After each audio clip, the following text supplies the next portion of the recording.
Hello दोस्तों, विशिष्ट short hand channel पर आप सभी का बहुत बहुत स्वागत है।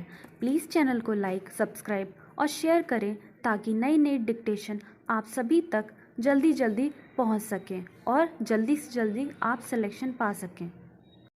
बिहार की जातीय गणना के आंकड़ों को लेकर भी कई तरह के सवाल उठाए जा रहे हैं। हालांकि यह भी एक तथ्य है कि ये आंकड़े हतप्रत करने वाले नहीं, ये अपेक्षित अनुमान के ही करीब हैं। यह किसी से छिपा नहीं कि बिहार में ब्राह्मण और राजपूत जैसी अगड़ी जातियों की संख्या घटी है और अन्य पिछड़ा वर्ग और दलितों की संख्या बढ़ी है। इसके पीछे के कारणों की पड़ताल करेंगे तो भी कुछ नया नहीं निकलेगा। जिन समुदायों में अधिक शिक्षा रही है और उनका आर्थिक उन्नयन हुआ है, तो स्वाभाविक रूप से उनकी आबादी भी उसी अनुपात में घटी है। आर्थिक विकास और नए अवसरों के चलते वे देश विदेश में नई जगहों पर भी जाकर बसे हैं। इसलिए संख्या के आधार पर बड़े वर्गों के आर्थिक एवं शैक्षणिक आंकड़ों की तस्वीर जब तक सामने नहीं आएगी, तब तक अनिश्चितता का भाव बना रहेगा।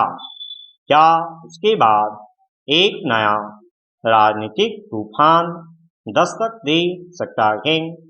इसमें कोई दो राय नहीं कि ओबीसी और दलितों के बीच कुछ विशेष जातियों को आरक्षण का अधिक लाभ मिला है। भाजपा शायद इस पहलू को अपनी आगामी रणनीति के केंद्र में रख सकती है। जाति और आरक्षण के विमर्श में यही कहा जाता है कि ओबीसी में जहां यादवों और कुर्मियों को इसका सबसे अधिक लाभ मिला, तो दलितों में जाटव इसके सबसे बड़े लाभार्थी रहे। पिछले कुछ चुनावों से भाजपा ओबीसी में गैर यादवों और दलितों में गैर जाटवों को साधने की रणनीति पर ही काम करती आई है, जिसका उसे राजनीतिक लाभ भी मिला है। इसलिए सबकी नजरें अब जस्टिस रोहिणी आयोग की रपट पर लगी हैं, जिसमें आरक्षण के 2 स्तरीय और 3 स्तरीय विभाजन की अटकलें लगाई जा रही हैं। अगर जातीय जनगणना की मांग तूल पकड़ती है, तो क्या भाजपा रोहिणी आयोग की रपट को सार्वजनिक करेगी? निसंदेह ओबीसी देश में एक बड़ी राजनीतिक ताकत है और सभी दल उन्हें लुभाने में लगे हैं। ओबीसी की इसी महत्ता को देखते हुए ही कांग्रेस बिहार से आगे आंकड़ों को शायद कर्नाटक के चुनावों में मिली सफलता के साथ भी जोड़कर देख रही है। हालांकि हकीकत यही है कि कांग्रेस ने आज़ादी के बाद से ही खुद को ओबीसी की राजनीति में फिट नहीं किया। उसने काका कालेकर आयोग या मंडल आयोग की रपट पर कोई कार्रवाई ही नहीं की।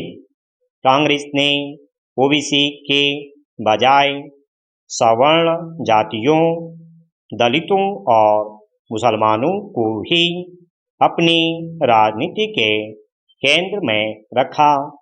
यही कारण रहा कि कांग्रेस के मुकाबले समाजवादी राजनीति का वह ध्रुव निरंतर अपनी राजनीतिक जमीन मजबूत करता गया, जिसका मुख्य आधार ओबीसी वर्ग ही रहा।